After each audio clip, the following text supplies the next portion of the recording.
네, 안녕하세요. 성동글로벌 경영고등학교입니다. 자, 오늘 이제 두 번째 시간이 돌아왔는데요. 저번 시간에 예고했던 대로 취업 사례 및 현황에 대해서 얘기해 보도록 하겠습니다. 여기에는 공무원도 포함되어 있습니다. 자, 먼저 취업 사례 및 현황인데요.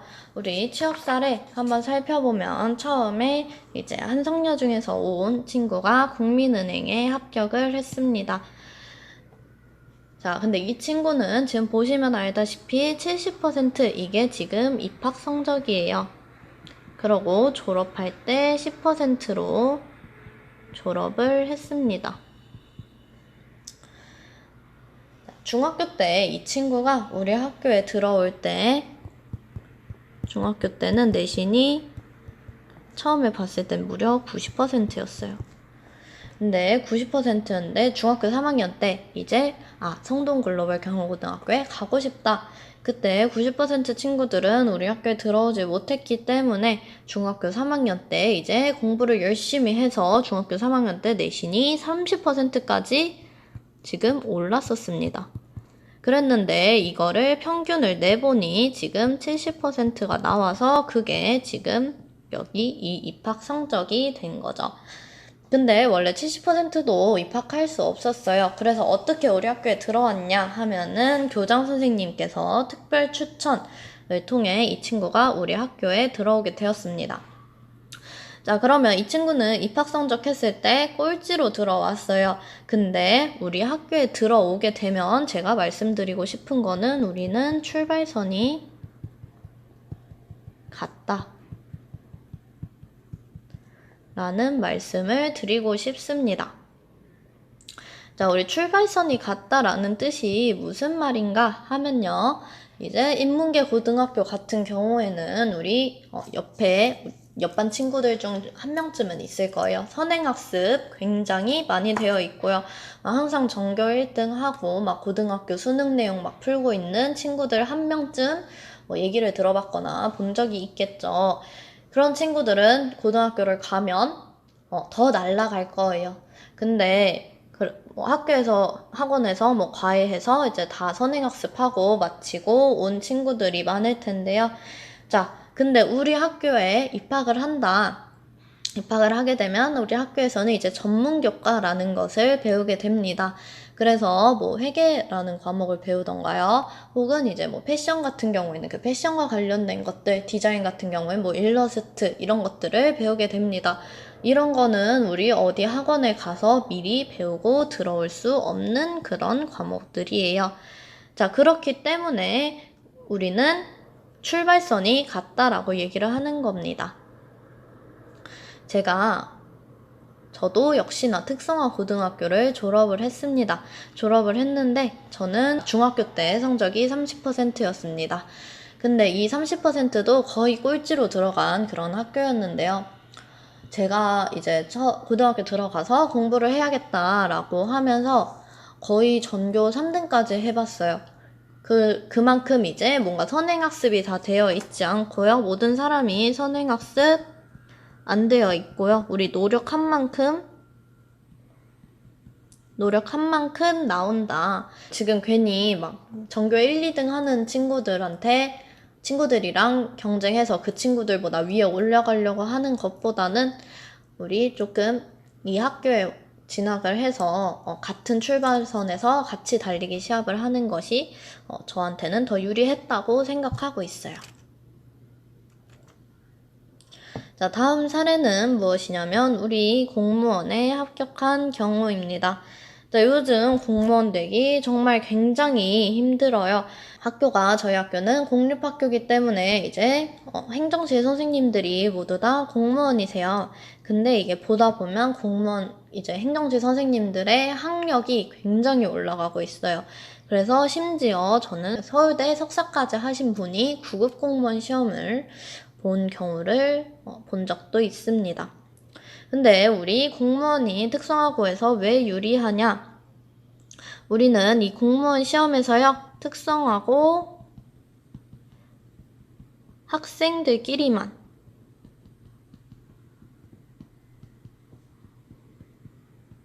경쟁을 합니다.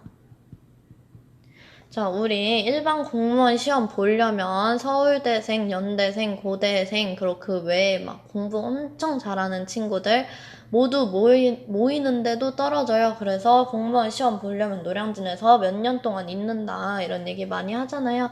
근데 우리가 공무원 시험을 보면요, 고등학생들끼리만 경쟁을 하는 거예요. 그러고 그 경쟁률 자체도 굉장히 낮아요. 이거는 뒤에 가서 더 자세히 설명해 드리도록 할게요. 어쨌든 공무원 합격한 친구도 있었고요. 다음 페이지 보면 이제 언니가 먼저 이제 신한은행에 합격을 했어요. 그러면 이런 동생이 또 온 거예요. 동생이 와서 우리은행에 합격해서 간 경우입니다. 우리 자매가 다니는 학교다. 진짜 굉장히 좋기 때문에 부모님께서도 이제 언니 보내고 동생까지 보낸다. 제가 수업하는 반에는 이제 할머니가 우리 학교를 졸업하셨어요. 그래서 할머니가 어머니를 이 학교로 보냈고요. 그 어머니가 이제 그 딸을, 그래서 제가 수업하고 있는 학생을 이 학교에 보냈습니다. 자, 그래서 지금 우리 학교 3대가 다니고 있는 학교이기도 해요. 이만큼 학교가 굉장히 좋고 그러고 명성 있는 전통적인 학교다. 자, 그래서 취업 사례를 한번 살펴볼게요. 최근 3년 동안의 취업 사례인데요. 우리 공공기관 SH 서울주택도시공사, 꿈의 직장이죠. 신의 직장이라고도 합니다. 제 주변에 제 친구들 공기업 준비하는 친구들 보면 정말 붙기 굉장히 어려워요. 근데 우리 지금 입학 성적 한번 살펴볼게요. 65%의 친구는 인문계를 갔더라면 물론 그 친구가 잘해서 잘 됐을 수도 있겠지만 인문계를 가서 거기서 또 전교 1, 2등을 해서 서울 안에 있는 4년제 대학을 가서 거기서도 학점 좋고 스펙 열심히 자격증 다 따고 나야지만 겨우겨우 들어갈까 말까 한 곳이 이런 공기업이에요.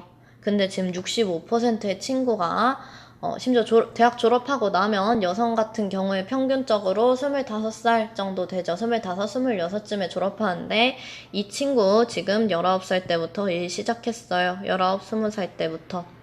뭐가 여러분들이 생각하기에 좋은지는 여러분들이 선택하시면 되고요. 그 외에도 다양한 공공기관, 그리고 대기업도 있어요. 우리 CJ도 굉장히 들어가기 힘듭니다. 요즘 대학생들 대기업 들어가는 거 거의 꿈이에요. 근데 여기 살펴보면요. 한성여 중에서 왔고요. 우리 거의 70%의 친구가 지금 CJ에 입사를 했다. 이 친구 역시나 대학을 가고 인문계를 진학했더라면 CJ 가기 좀 힘들었을 수도 있지 않을까요? 자, 금융권 살펴보면요. 우리 기업은행 금융권은요, 여러분 정말 공부해야 할 것도 굉장히 많고요. 그러고 그쪽으로 특화되어야 있어야 되고 자격증들도 굉장히 많이 따야지 겨우 들어갈 수 있는 곳이 금융기관이에요. 어쨌든 결국 들어가기 굉장히 힘든 것이 이제 은행인데요. 우리 은행에 취업한 친구들 보면요. 기업은행 60%가 가까이 되는 친구가 지금 기업은행을 갔고요. 국민은행 71%예요. 71% 정도면 평균 아래였던 친구죠. 중학교 때 평균보다 아래 하던 친구가 우리 학교에 와서 지금 국민은행에 19살 때 취업을 했습니다. 자, 삼성이죠. 삼성 굉장히 좋아요. 대기업이고 누구나 가고 싶어하는 그 신의 직장 같은 곳인데요. 50% 정도 되는 친구가 지금 삼성에 취업을 했습니다. 자, 취업 우수 사례 계속 살펴보면요. 역시나 우리은행 지금 66% 정도, 66% 되는 친구가 취업을 했고요. 롯데손해보험 같은 이제 대기업 롯데도 지금 50% 되는 친구가 취업을 한다. 그래서 제가 말하고 싶은 것, 우리의 출발선은 같다. 누구나 입학해서 열심히 하면 누구한테나 성공의 길이 다 열려 있어요. 인문계는 이미 선행학습에 의해서 우리가 뛰어넘을 수 없는 벽이 있다면 우리는 누구든 와서 열심히 노력하면 된다. 그래서 보면요, 우리는 우수한 학생을 성공시키는 것은 누구나 할 수 있는 일이죠. 우수한 학생 잘 키워내는 것.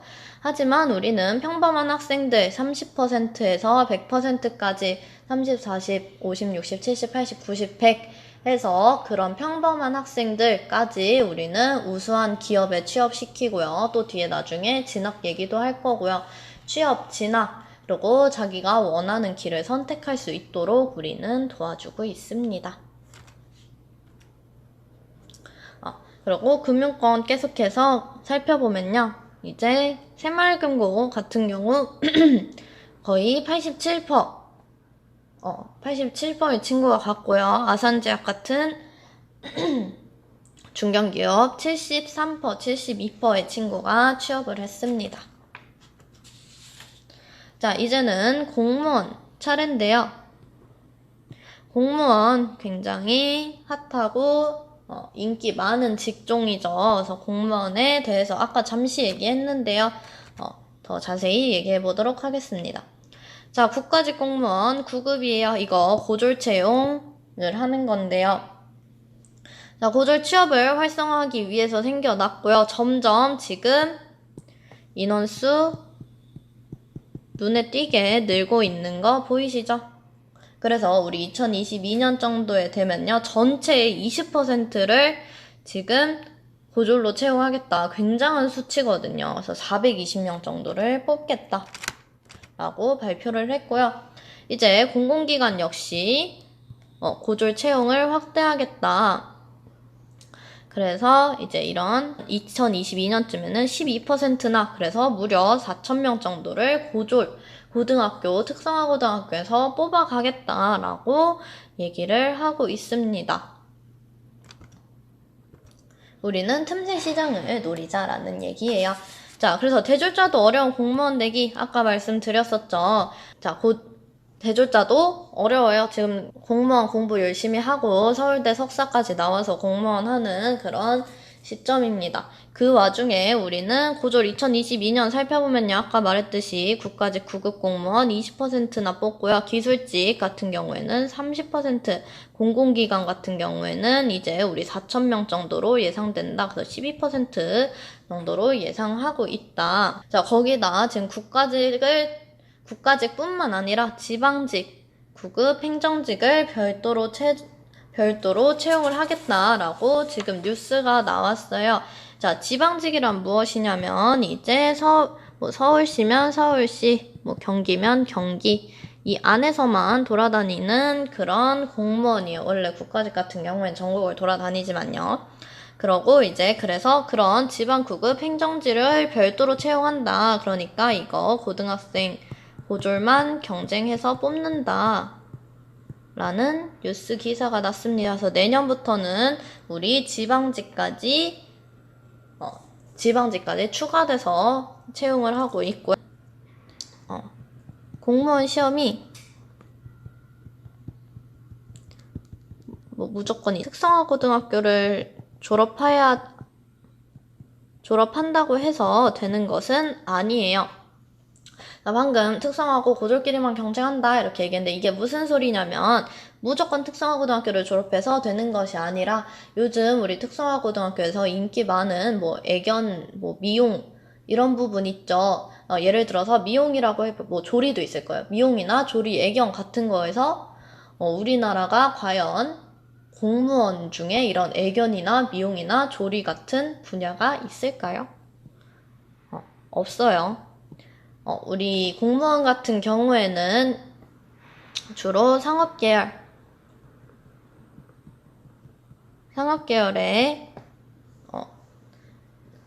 전공을 한 학생들을 대상으로 뽑고 있습니다. 그래서 우리 학교에도 보면요. 잠시 얘기하자면 상업계열에는 3개 과가 있어요. 이제 글로벌 경영과, 그리고 세무행정과, 그리고 금융정보과 이렇게 세 가지 과에 입학하면 이제 공무원 시험 보는데 그 전공이 맞기 때문에 훨씬 더 유리해진다는 점, 이제 전공에 맞는 사람들을 뽑기 때문입니다. 자, 그래서 이제 여기 문재인 대통령님께서 저번에 발표하셨던 내용이고요. 이제 고졸로 채용을 많이 하자라는 내용의 뉴스 기사입니다. 자, 이것도 역시나 뉴스 기사인데요. 노량진보다 특성화고, 그만큼 지금 특성화고에서 공무원 되는 것이 훨씬 더 좋다라는 뜻이에요. 자, 밑에 살짝 보면요. 일반직 9급 경쟁률의 10분의 1 수준이에요. 그만큼 지금 경쟁률도 낮고요. 경쟁률이 낮다. 그래서 훨씬 더 유리하게 지금 공무원이 될 수 있다. 자, 그래서 지역인재 및 일반 공채를 비교를 해보면요. 자, 2019년 가장 최근 거를 기준으로 볼게요. 자, 여기 보면 일반 우리 대학생들이나 아니면 그냥 일반 직장인들, 아니 퇴직이나 사표 쓰고 나와서 하는 친구들 보면 지금 39.2대 1이에요. 39대 1이에요. 40명 중에 1명. 그래서 제가 비유한 것 중에 하나 생각났던 게 한 반에 있는 학생들 중에 딱 한 명만 공무원 시험 붙는다. 그 노량진에 있는 한 반 중에 한 명만 붙는다. 이런 얘기 들었었거든요. 그에 비해서 우리 지역인재 볼게요. 여기 지금 고졸 포함되어 있는 거예요. 우리 특성화고. 자, 밑에 보시면 알겠듯이 우리 5대1입니다. 5대1의 경우 거기다가 우리 고등학생들이에요. 내가 조금만 열심히 하면 훨씬 잘 할 수 있는 다 실력이 고만고만해요.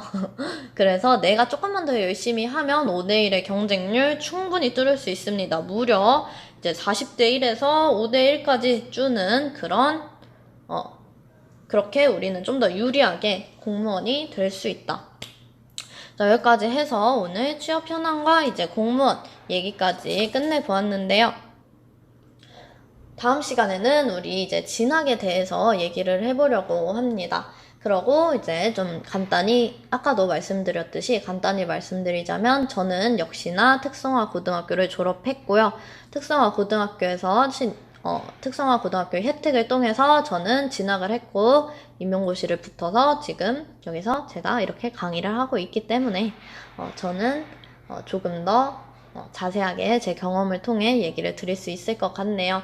일단 오늘 강의는 여기서 마무리하고요. 다음 시간에 이어서 얘기하도록 하겠습니다. 그러면 다음 시간에 만나 뵙도록 하겠습니다.